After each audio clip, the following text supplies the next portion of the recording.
ठीक है, नहीं बोलेंगे? हाँ बोलिए। पक्का वादा, नहीं हाँ बोलूंगा।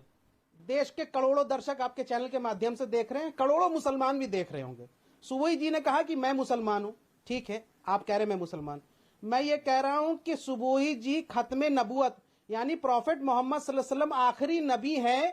ये दुनिया के करोड़ों अरबों मुसलमानों का यही यकीन है, और जो इस यकीन पर रहेगा वही मुसलमान है। लेकिन सुबोई जी का मानना है कि हुजूर सल्लल्लाहु अलैहि वसल्लम आखिरी नबी नहीं है, यानी ये कादियानी और अहमदिया की बात। तो ये फिर मुसलमान कैसे हुई? बोलिए हुजूर सल्लल्लाहु अलैहि वसल्लम आखिरी नबी है या नहीं है? उसी पर तय होगा कि आप मुसलमान है या नहीं, क्योंकि मुसलमान देख रहे हैं। अब वो सुबह यूसीसी के साथ है तो मुसलमान ही नहीं है वो। चलिए बोलिए भाई सुबह, आप बोलिए। अमन में एक बात, नहीं आप बताओ। हाँ बोल रही है, वो बोल रही है, आप शांत रहिए। है या नहीं है बताइए। ऑडियो बंद। एक मिनट शोएब, हो गया, आपने बोल लिया, आप सुबह ही बोलेंगी। आपने बोला था आप शांत रहेंगे। सुबह जी अमन, मुसलमान की परिभाषा ही ये लोग गलत बताते हैं। मुसलमान की परिभाषा होती है जिसका मुसल्लम ईमान हो। ईमान का मतलब होता है धर्म का पालन करने वाला। धर्म का मतलब होता है कर्तव्य।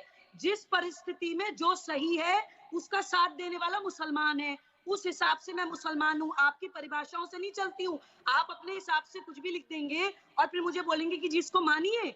आप लोगों ने कितने फैब्रिकेटेड हदीस बनाए, सर्टिफिकेट देंगे। कोई टेंडर निकला था क्या? इन्होंने ले लिया था कोई टेंडर? कोई धर्म का टेंडर निकला था, आपने टेंडर ले लिया था। शोएब, आप कौन होते हैं तय करने वाले? हैं नहीं है, आप तय करेंगे कौन मुसलमान है कौन नहीं है। ये यूसीसी के साथ है तो मुसलमान नहीं है। मुसलमानों का यही अकीदा है, दुनिया के अरबों मुसलमानों का यही अकीदा है, कुरान का ये अकीदा है। चलिए भाई, मैं धर्म पे डिबेट नहीं कर रहा हूँ, मैं यूसीसी पे डिबेट कर रहा हूँ। ये यूसीसी लैंगिक समानता, राइट टू इक्वालिटी का मसला है, इसको धार्मिक मत बनाइए भाई, आराम से। हो गया सुबह, अब आप बोलिए, फिर मैं दीपक झा, शिवम और राकेश जी आ रहा हूँ। एक मिनट, शोएब का ऑडियो बंद, आप सुबह कंप्लीट करिए। उन्होंने बोला था वो बीच में नहीं बोला, फिर बीच में बोल रहे हैं, आदत से मजबूर है वो।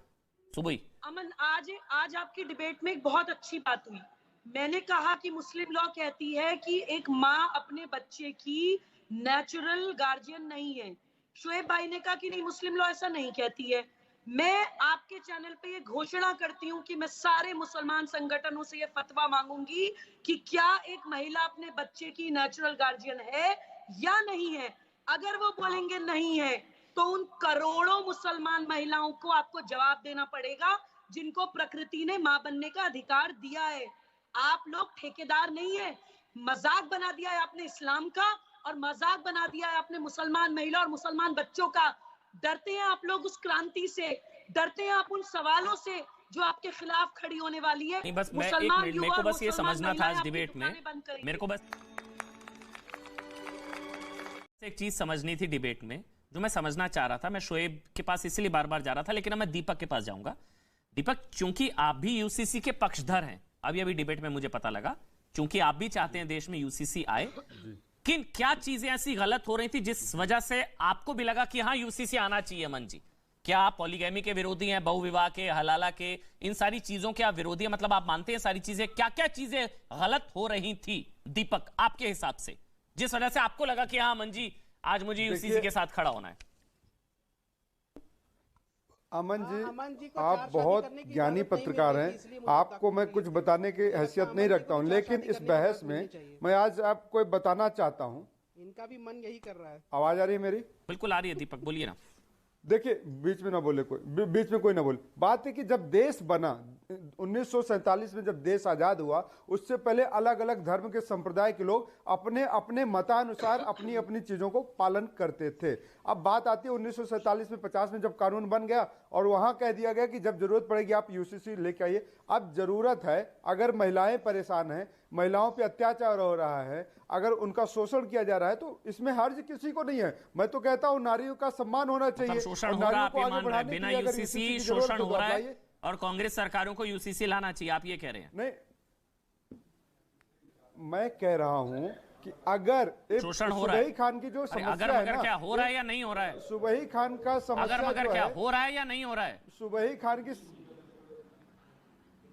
देखिए, शोषण तो तब भी हो रहा था जब सती प्रथा था, तो हमारे अंदर वो चीजें हमने बदलाव किया, दीपक, बंद करी ना हमने। इसलिए मैं कह रहा हूं, हकलाने के बदलाव की जैसी सवाल मैं पूछता हूं, हकलाइए नहीं, सही मेरा सवाल। हकलाने क्यों लगता है? मेरा सवाल ये है तो फिर हकलाने कि आप कह रहे हैं कि बोलने दोगे आप? शोषण हो रहा है, दोगे कि नहीं बोलने दोगे आप? अब आप बोलिए दीपक, मेरा सवाल ये है, आप कह रहे हैं शोषण हो रहा है, इसका मतलब क्या आप ये चाहते हैं, आप ये मांग करते हैं कि कांग्रेस शासित राज्य यूसीसी लेकर आए? बोल दीजिए एक बार। मैं कांग्रेस शासित की बात नहीं, सुन लीजिए अमन जी, ये देश की बात है। कांग्रेस और बीजेपी की बात मत करिए, इसको हिंदुस्तान की बात करिए। हकलाने क्यों लगते हैं भाई? आप किसकी बात करते हैं? आप बात बोलने नहीं देंगे, फिर हकलाने। पर्सनल कमेंट करना तो आप करिए मेरे ऊपर, बोलिए दीपक झा, आप कुछ भी बोलिए दीपक झा को, आप जो मर्जी, लेकिन अगर आपने सवाल किया है तो जवाब सुनेंगे अमन जी। हाँ जी, जी दीपक जी, जी दीपक। कांग्रेस सरकार है, मैं कहता हूं मोदी जी इसको लोग सब।